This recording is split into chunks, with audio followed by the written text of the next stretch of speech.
Vous avez choisi RTI 1 pour vous informer, vous faites bien. Voici les titres de ce 20h. L'expert indépendant des Nations Unies est en Côte d'Ivoire. Il a été reçu aujourd'hui par le vice-président ivoirien. Mohamed Hayat a présenté à Daniel Kablan-Duncan le dernier rapport sur la situation des droits de l'homme en Côte d'Ivoire. L'étude nationale prospective Côte d'Ivoire 2040 et le plan national de développement, deux documents stratégiques qui vont guider l'action de l'État dans les domaines sociaux et économiques, ils ont été présentés à Yamoussoukro. À 34 jours des Jeux de la francophonie à Abidjan, le comité d'organisation intensifie sa campagne pour une mobilisation. Le ministre chargé de ces Jeux, Robert Begremambé, multiplie les séances de travail avec les différentes commissions. L'Allemagne est en deuil. L'ancien chancelier Helmut Kohl est décédé aujourd'hui à l'âge de 87 ans. Il a été chancelier pendant 16 ans, de 1982 à 1998. Il a amené l'Allemagne à la réunification en 1990. Soyez les bienvenus sur RTI 1. L'expert indépendant des Nations Unies est en mission en Côte d'Ivoire. Il a été reçu aujourd'hui par le vice-président ivoirien. Mohamed Hayat a présenté à Daniel Kablan-Duncan le dernier rapport sur la situation des droits de l'homme en Côte d'Ivoire. Le rapport relève des progrès, mais également des défis sont à relever dans le domaine des droits de l'homme en Côte d'Ivoire. Mama Traoré, Herman Divi. Une sixième et dernière mission en Côte d'Ivoire pour Mohamed Hayat. La dernière car le mandat de l'expert indépendant des Nations Unies sur le renforcement des capacités et de la coopération technique avec la Côte d'Ivoire dans le domaine des droits de l'homme arrive à son terme. Ce vendredi, l'expert onusien a rencontré le vice-président Daniel Kablan-Duncan pour lui livrer le contenu de son rapport sur la situation des droits de l'homme en Côte d'Ivoire. Je pense que la Côte d'Ivoire est sur la bonne voie. Bien sûr, il y a beaucoup de défis. On sait d'où on est venu. Il ne faut pas oublier que ce pays est passé par des crises qui sont beaucoup de violence, qui génèrent donc des tensions intercommunautaires, des tensions entre des gens qui avaient l'habitude de vivre entre eux dans la paix et tout ça, mais pour pouvoir penser tous ces plaies, ce n'est pas une question très simple. Il y a un travail à faire sur la réconciliation, il y a un travail à faire sur la justice, il y a un travail à faire sur le développement. S'estimant honoré d'avoir servi la Côte d'Ivoire, Mohamed Hayat invite les autorités ivoiriennes à accorder un point d'honneur au développement du capital humain. Le développement, ce n'est pas seulement le développement macroéconomique, ce n'est pas seulement le développement économique, comme on dit d'habitude, mais c'est aussi le développement microéconomique, c'est-à-dire le développement humain, de telle sorte que le plus important, finalement, on doit l'investir dans l'ivoirien, dans l'être humain. C'est ça qui peut vraiment faire avancer les choses, parce que c'est un investissement durable. C'est en juin 2014 que Mohamed Hayat a été nommé par le Conseil des droits de l'homme des Nations Unies comme expert indépendant des Nations Unies pour la Côte d'Ivoire. Cette dernière mission intervient dans le contexte de la fermeture de la division des droits de l'homme de l'opération des Nations Unies en Côte d'Ivoire, l'ONUCI. Voilà, l'expert indépendant des Nations Unies a été également reçu par le Premier ministre Amadou Gon Coulibaly.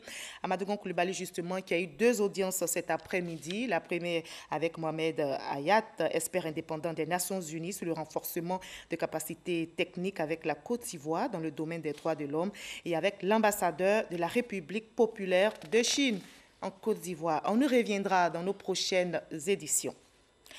Nous partons maintenant pour Yamoussoukro qui abrite un séminaire sur l'orpaillage illicite. Le séminaire s'est ouvert hier, jeudi. Les ministres des Mines et de l'Intérieur ont tiré la sonnette d'alarme fustigeant l'expansion de ce fléau qui crée à la fois drame environnemental, poche d'insécurité, bouleversement social et surtout énorme perte financière pour l'État. Eugène Atoubi. Mobiliser et engager les communautés pour ensemble mettre fin à l'orpaillage illicite. C'est tout l'enjeu du séminaire consacré à cette question d'intérêt national, l'exploitation artisanale de l'or par les clandestins. La mise à mort de cette activité aux conséquences multiples et néfastes requiert le concours de tous, comme plaidé tour à tour par le ministre de l'Industrie et des Mines et le ministre d'État, ministre de l'Intérieur, à l'ouverture du séminaire de Yamoussoukro sur l'orpaillage clandestin. Un plaidoyer touchant sous lequel filtre la gravité de la situation. La recherche du gain facile ne doit pas occulter les effets néfastes et désastreux de l'orpaillage clandestin. Pour atteindre l'objectif du gouvernement, à savoir l'éradication définitive de ces fléaux, le concours de tous est nécessaire. Nous sommes à ce séminaire pour clarifier les choses, pour que chacun situe les responsabilités des uns et des autres et qu'ensemble, nous ayons un plan de lutte contre l'orpaillage qui soit un plan commun. Sur instruction du gouvernement, les préfets et leurs collaborateurs ont mené plusieurs opérations de déguerpissement des sites d'orpaillage clandestins, des opérations assorties parfois de saisies et destruction de tout l'arsenal des orpailleurs. Mais comme des mouches, ils reviennent pour les recoloniser. L'argument que c'est pour eux un moyen de lutte contre la pauvreté. À ce jour, la situation est alarmante. Plus de 185 sites, dont 142 recolonisés, sont identifiés en Côte d'Ivoire. Pour le gouvernement, le Rubicon est franchi et il faut agir. Nous devions comprendre que vraiment, en laissant les gens agir, nous sommes en train nous-mêmes encore de nous détruire. Les orpailleurs ont trouvé des tuteurs dans les villages. Et lorsque les forces de l'ordre arrivent, ils se réfugient sur les tuteurs. Et dès qu'ils retournent, ils vont recoloniser les sites. Donc il faut faire des études approfondies pour qu'ensemble on puisse trouver des solutions pour que les actions que le gouvernement mène soient suivies d'effet. Une action qui va exiger l'engagement de tous, au risque de voir les mesures de lutte contre l'orpaillage illicite rester comme bien de séminaire, au stade de recommandation et de résolution intramuros. L'étude nationale prospective Côte d'Ivoire 2040 et le plan national de développement sont les deux documents stratégiques qui vont guider l'action de l'État dans les domaines socio-économiques. On y découvre que la Côte d'Ivoire ambitionne de devenir notamment une puissance industrielle pour une meilleure adhésion des populations. Une rencontre de vulgarisation s'est tenue à Yamoussoukro. Le témoignage de l'enseignant Bakayoko. À travers ces deux études prospectives, la Côte d'Ivoire envisage de devenir une puissance industrielle ouverte sur le monde. Pour ce faire, le pays entend s'appuyer sur 5 piliers. 1. Du renforcement de la qualité des institutions et de la bonne gouvernance. 2. L'accélération du développement du capital humain et du bien-être social. 3. L'accélération de la transformation structurelle de l'économie par l'industrialisation. 4. Du développement des infrastructures harmonieusement réparties sur le territoire national et la préservation de l'environnement. Et enfin, le renforcement de l'intégration régionale et de la coopération internationale. Traduction. Efficience, efficacité, durabilité, cohésion sociale et égalité des chances sont les principes directeurs à inscrire en lettres d'or au niveau de l'action publique. Cette action publique devrait être orientée vers la transformation de nos matières premières, notamment agricoles, qui restent les principaux leviers d'une véritable croissance économique durable. Il s'agit donc pour le gouvernement d'accélérer les réformes, de faire face avec détermination aux défis majeurs qui subsistent tels que l'emploi des jeunes et l'amélioration des revenus des couches sociales les plus défavorisées. Sur ces chantiers, le ministre de l'Intérieur, Ahmed Bakayoko, plaide pour une planification mieux structurée parce que, dit-il, il faut sortir de la dictature de l'urgence et voir loin. Voir loin, c'est essentiel pour avoir une démarche cohérente et c'est également important de pouvoir la partager, cette vision-là, avec des partenaires incontournables du développement d'un pays. Je veux parler des représentants de l'administration déconcentrée et de l'administration désorganisée. Message bien reçu par les élus locaux. Ils s'engagent à impliquer les populations à la base. Nous devons traduire ce plan national de développement en plan régional de développement. Parce que lui, c'est la boussole et c'est à partir de là que nous pouvons tirer ce qu'il faut pour le développement de nos régions. À l'issue de la rencontre, des documents de référence ont été remis aux différentes parties commises à la sensibilisation. Nous restons à Yamoussoukro où les députés de la Commission des affaires économiques et financières de l'Assemblée nationale se sont aussi retirés, mais pour une formation. Elle est initiée par la Cour des comptes. Cette session de formation devrait permettre aux députés de mieux exploiter et de mieux lire les rapports financiers. On en sait plus avec Lansini Bakayoko. Dans la mesure où les ressources allouées aux collectivités locales et aux entreprises publiques constituent des deniers publics, il importe que le Parlement, institution qui vote l'ensemble du budget, soit formé et informé de l'usage des fonds. Une initiative de la Cour des comptes. Chaque année, la Cour des comptes élabore un budget qui rend compte du contrôle effectué sur l'exécution du budget de l'État. Ce rapport est envoyé en priorité à l'Assemblée nationale, aux membres de la Commission des affaires économiques et sociales qui doivent l'examiner. Donc il faut que les députés soient formés à la bonne lecture de ce rapport qui pourra leur permettre de s'approprier notre contrôle. La session de formation des députés, membres de la Commission des affaires économiques et financières, porte sur les méthodes de lecture et d'exploitation des documents budgétaires et fiscaux. Objectif des députés, être armés pour mieux accomplir la triple fonction qui est la leur, représenter la nation, voter la loi et surtout contrôler l'action gouvernementale. Ce séminaire permettra à nos collègues députés d'être techniquement prêts, de comprendre les procédures de saisine un peu de la Cour des comptes, des méthodes de contrôle opérationnel sur le terrain pour que la bonne gouvernance soit de mise. Cette formation est financée par l'Agence américaine pour le développement international USAID. Celle-ci travaille à garantir l'utilisation efficiente des ressources publiques et à asseoir en Côte d'Ivoire une culture de réduction des comptes. Une autre formation, cette fois-ci à l'intention des agents de l'administration publique de plusieurs villes et régions, dont le Poro, le Haut-Sassandra, le Gbeke, l'Indénié, Duablin et San Pedro. La formation initiée par la Société nationale de développement informatique vient de s'achever. Elle vient de s'achever donc dans plusieurs régions, je l'ai déjà dit. Et il s'agit donc, il y a 12 000 fonctionnaires qui ont renforcé leur capacité sur l'usage des outils informatiques. Nous sommes à J-34 des Jeux de la francophonie à Abidjan. Le comité d'organisation s'active pour les préparatifs. Il mène donc campagne pour une meilleure mobilisation. Le ministre chargé des Jeux de la francophonie, Robert Begré-Mambé, multiplie les séances de travail avec les différentes commissions. Issa Tchonayeo. Mettre un point d'honneur sur la communication autour des 8e Jeux de la francophonie à 34 jours de l'événement. C'est l'engagement du ministre en charge de ces Jeux, Robert Begré-Mambé.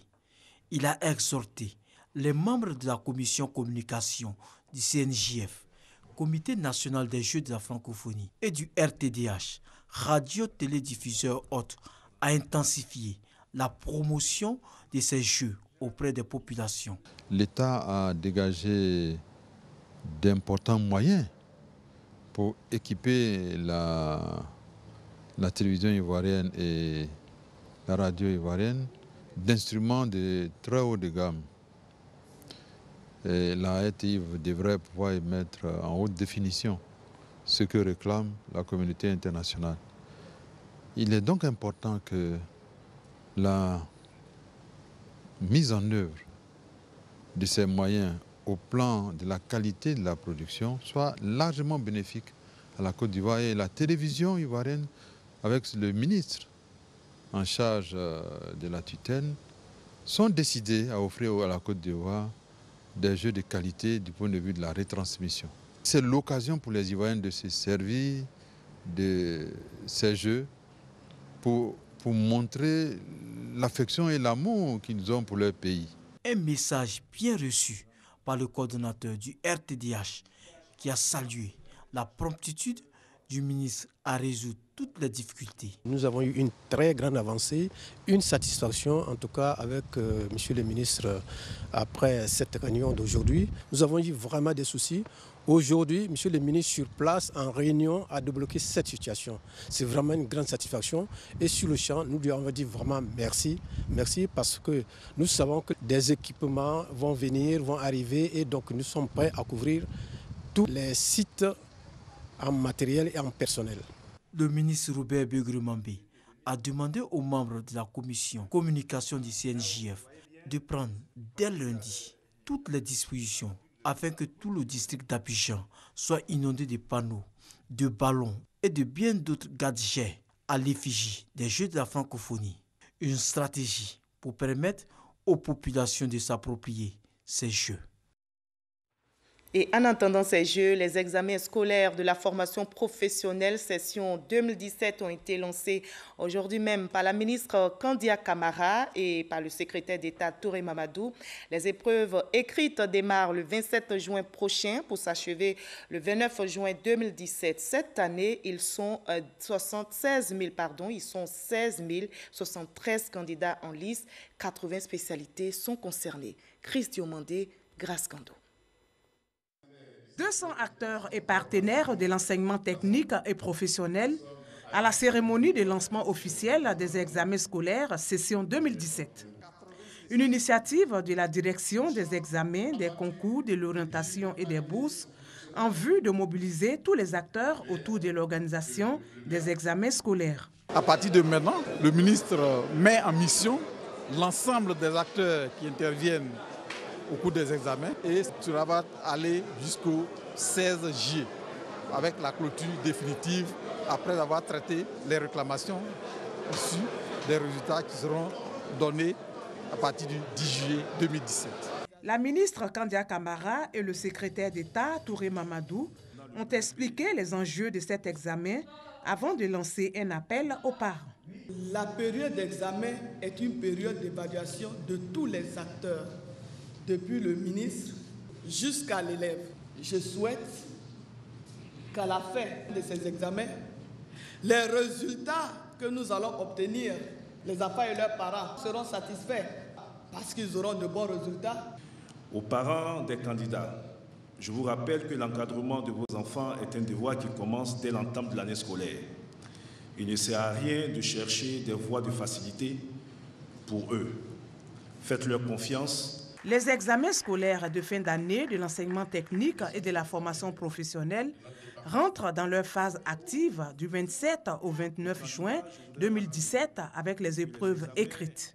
Ce sont au total 16 073 candidats qui prendront part à ces examens. Ces candidats seront repartis dans 44 centres sur l'ensemble du territoire. La pluie qui s'abat depuis quelques jours sur la Côte d'Ivoire laisse des séquelles dans certaines localités. À Souindé-Assini, vous allez le voir dans cet élément, des maisons sont envahies par l'eau. Le village d'Assoakro a les pieds justement dans l'eau depuis des semaines et l'inondation peut continuer si les pluies ne s'arrêtent pas. Le témoignage de Gabriel Zani. À Souindé-Assini, le carrefour de l'inondation. Non loin de l'aérodrome d'Assini, l'eau s'invite dans les maisons du village d'Assoakrou. L'inondation a pris ses quartiers ici, avec la vague de pluie qui s'est abattue sur le littoral ces dernières semaines. Chaque année, on est dans les difficultés comme ça. On fait avec, on n'a nulle part aller. Donc, on ne sait pas qu'est-ce qu'il faut faire. Donc, on est obligé de vivre dedans, les femmes, les enfants, jusqu'à ce que l'eau s'absorbe. Les pluies seront particulièrement abondantes cette année, selon les météorologues. Ce qui veut dire que l'inondation prendra de l'ampleur car les pluies ne font que commencer. Et l'on s'en inquiète. Il y a très longtemps, nos parents vivent ici. Alors, chaque saison pluvieuse, vraiment, on a des difficultés. Bon, on n'a personne pour venir en aide. Sinon, on vit ici avec les gens de l'aérodrome. On leur explique nos problèmes, mais ils n'arrivent pas à résoudre. Les habitations du village d'Assoakrou ne sont pas les seules à être inondées. Les restaurants le sont aussi. Ce monsieur a une partie de sa buvette noyée. Il essaie de sauver ce qui reste de sa paillote et se refuse à tout commentaire. Un vrai désastre. Mais pas pour ces enfants qui trouvent le moyen d'en tirer un bon parti. Une piscine naturelle. Ils vont profiter de cette eau pendant 3 mois. De l'autre côté du continent, au Niger, les pluies diluviennes font aussi des dégâts. Elles ont causé la mort de 9 personnes, essentiellement des enfants, à Niamey, la capitale du Niger. Ces enfants ont péri dans l'effondrement de plusieurs maisons provoquées par les inondations. Les familles sont inconsolables. Outre les pertes en vie humaine, on note aussi d'importants dégâts matériels. Des bâtiments ont été emportés par les eaux. La saison pluvieuse ne fait que commencer au Niger. Le gouvernement s'attelle donc à prendre des mesures préventives pour éviter d'autres drames. Et justement, ce 16 juin, l'attention est portée sur les enfants africains. C'est leur journée et l'occasion est pour les États africains de sensibiliser les populations pour le bien-être des enfants en Afrique. Mais quelle est l'histoire de cette journée instaurée par l'Union africaine? Quel est l'objectif de cette journée? Élément de réponse avec Astou Touré. Soweto, Afrique du Sud, 16 juin 1976. Des enfants sont massacrés lors d'une marche pour leurs droits au temps de l'apartheid.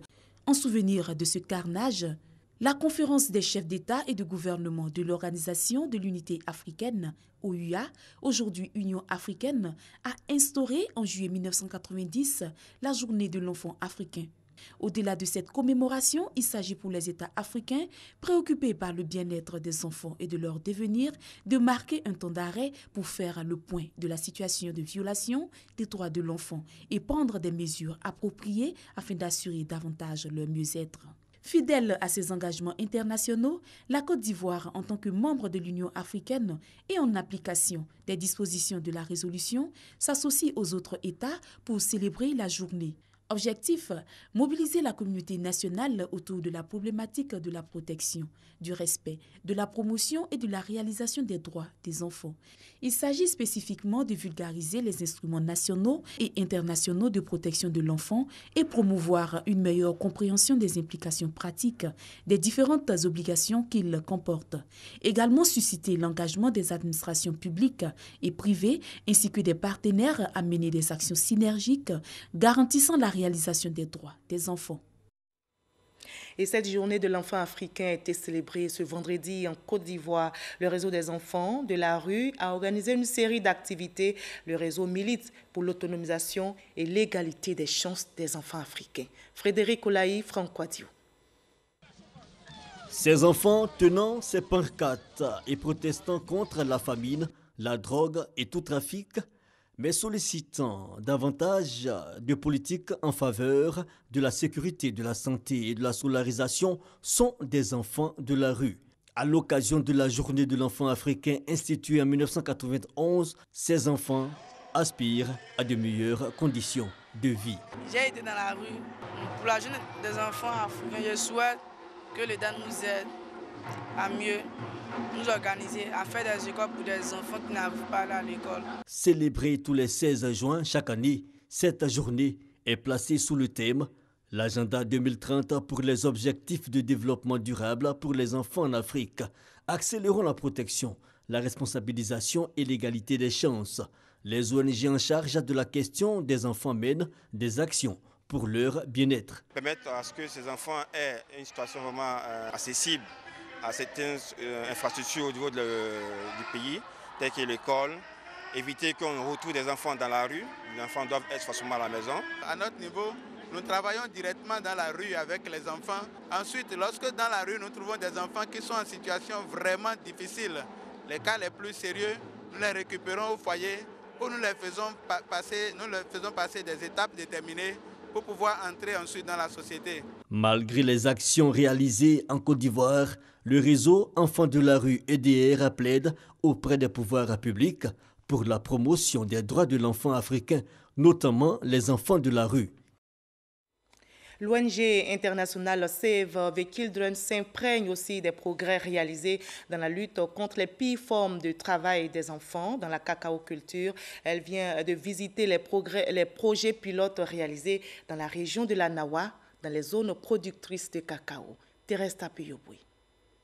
10 comités de protection de l'enfant mis en place et soutenus, 10 plans d'action communautaires développés, 3 centres sociaux réhabilités et équipés, 10 abris de classes passerelles construits et équipés, 20 enseignants des classes passerelles et classes d'alphabétisation formés et soutenus, 500 kits scolaires, offert aux enfants des classes passerelles et d'alphabétisation, 25 familles d'accueil identifiées et formées, 154 acteurs des mécanismes de référence, de coordination et des coopératives formées à la protection de l'enfant, 61 enfants victimes des pires formes de travail des enfants, de violences et autres abus pris en charge.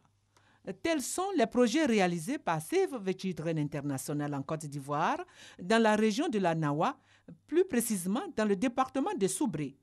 Projet pilote dénommé Projet de protection des enfants vulnérables dans les communautés productrices de cacao.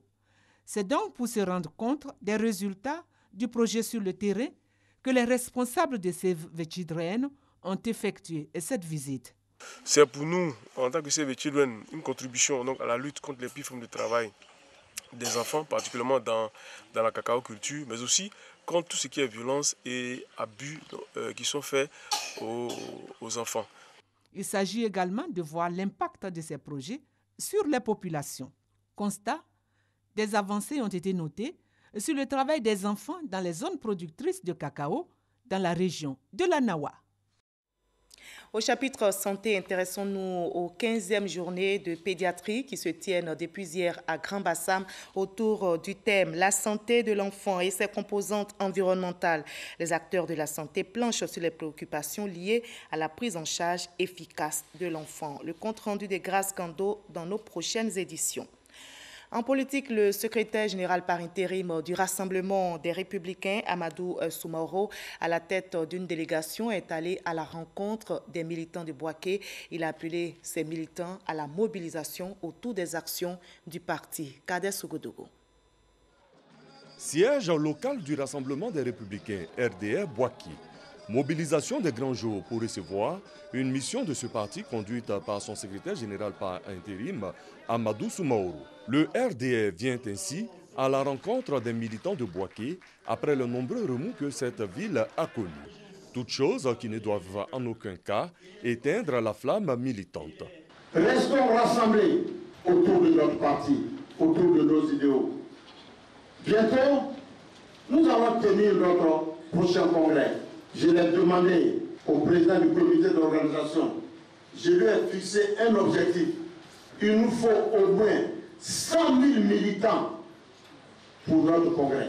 Une visite appréciée par les cadres et les militants du RDR qui restent debout et solidaires du parti. Les fils et les filles du RDR ont décidé de se mettre ensemble pour l'intérêt supérieur du parti, de se mettre ensemble pour que bientôt nous allions à un congrès très fort. Après Bouaké, le secrétaire général par intérim du RDR et sa délégation mettront le cap sur Korogo avec le même objectif, un RDR soudé et résolument tourné vers la quête du mieux-être des Ivoiriens.